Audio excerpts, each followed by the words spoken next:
Tuesdays. It's a well-known fact that nothing important ever happened on a Tuesday. Well, at least, nothing good ever did.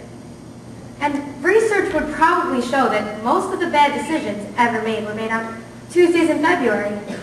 You see, your mind just isn't right. Of course, some February Tuesdays stand out more than others. One in particular was the kind of February Tuesday that will really stick in my memory forever. It started out as just another school day. Kids got off the school buses and the normal stampede of students headed towards their lockers, gathering in small groups, chatting about the usual middle school stuff that seemed dreadfully important until the bell rang, announcing homeroom.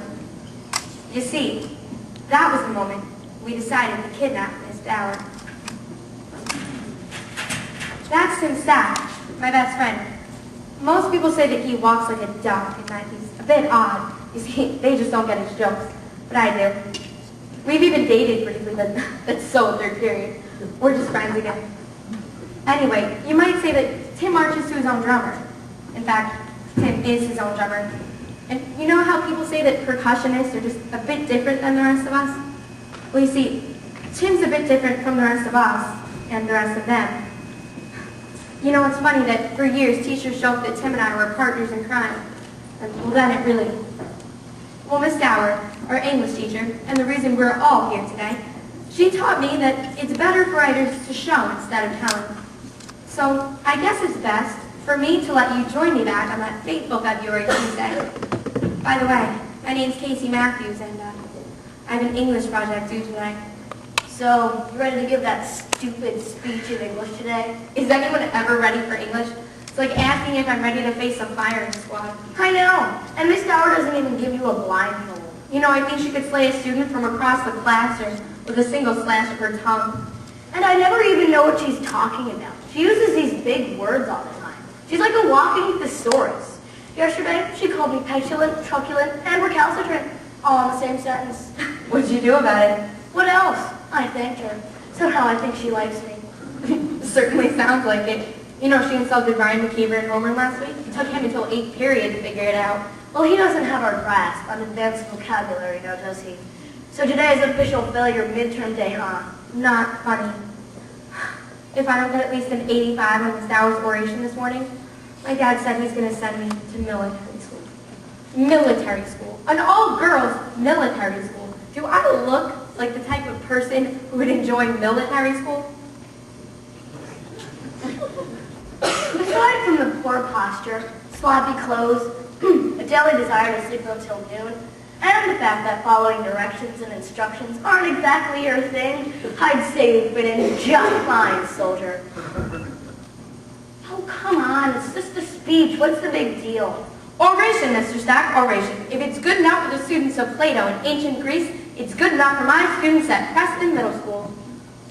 She's making me recite some dumb poem, Ode to a Tree or something. I just can't do it. I can hear the morning bugle call of Lady General's Military Academy now. You could always go home sick before class starts. Again? The nurse won't even let me in the health office. She said I'm only allowed in if I need CPR, and even then I need a note from home. I'm doomed. Well, this place is always pretty cold all the time, isn't it? Maybe Miss Dower will be out sick with the cold or something. Dependable Dower. Since she hasn't been out sick a day in her life, I think she's too mean to get sick. Yeah, you're probably right. Dumb. She'd have to be kidnapped to get her out of school. Kidnapped. Oh, hey, Mr. Lockman. Nice tie. Why, thank you. Only the best. It's a classic. It's older than you are. It's a bit bright, isn't it? Maybe, but it's only half as bright as you two are. But it works twice as hard as trying to get noticed for it. Wow, Mr. Lockman, nice tie. Wow, Miss Lockman, dazzling tie. See, sometimes being bright commands attention too, you know. You should try it sometime. That's low. Not as low as your history average. All right, kids, move along. Get to class. No dawdling. Hello, Mike. Look, could you tone it down with the neckties a bit? We've been getting some complaints that you don't look professional. Ooh, let me guess. Elverna. Well, she does have a point with this one though. The lights are a bit much. Well, I'm simply exercising my constitutional right to express myself through network. It takes a lot of thought. Choose the ones that would know her the most, right? How would you know? It's been going on for years. I was in your class in 8th grade, remember? I gave you that type for Christmas. Ah, yes. You've always had an impeccable eye for art. Elverna had no eye for art. She has an eye for detail. She told me that you borrowed her stapler but failed to put it back on the appropriate location on your desk. Again, something else that's been going on for years, if I recall correctly. All right. So he writes a bit. But it keeps us young. Well, me, anyway. Don't antagonize Miss Dower. Sorry, can't hear you over my time. Oh, there you are, sir. Mr. Montgomery, I told you not to call me sir. It makes me uncomfortable. I'm sorry, sir. I run an informal ship here, Monty. You can even call me Roberta if you'd like. Oh, thank you, sir. It's my furnace, sir. I don't think I can keep her going too much longer. Well, the budget vote is coming up. You should have a brand new furnace delivered and running in a year or two. That's good, except I have to keep her running on bits of string and bubble gum. Well, that shouldn't be a problem. There seems to be no shortage of gum around here. I tell you, it's like that episode of Star Trek. You know, the one when the engineer had to keep the ship afloat with nothing to keep it together? No new parts? This is a school, not a spaceship, Mr. Montgomery. Just see what you can do, all right? Yes, sir. I suppose I could probably reconstitute the wires from Yeah, you do that. This is unbelievable. It's everywhere. If we could find a furnace that used chewing gum for fuel, this school alone could eat all Toledo. There is no gum chewing allowed in this school. No gum. That means you, Miss Matthews, and your trusty sidekick. Don't bother hiding it. We weren't chewing gum, Miss Donnelly. Honest. That's right. No chewing, hiding, or dawdling. In fact, there was no action verb going on around here, except maybe standing. And sitting. That's an action verb, isn't it, Mr. Step?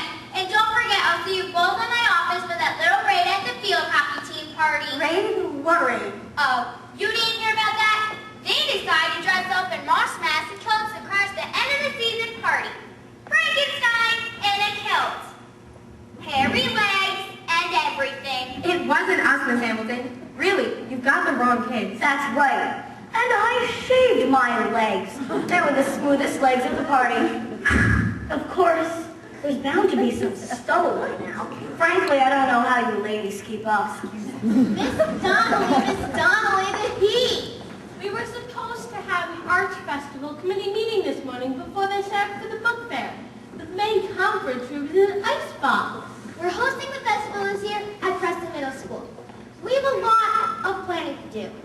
Having heat would be a nice way to say, welcome to PMS. I know. I'm working on it. You're working on it? How's walking around in the hall tugging the heat back on? But don't put the heat on, Miss Donnelly.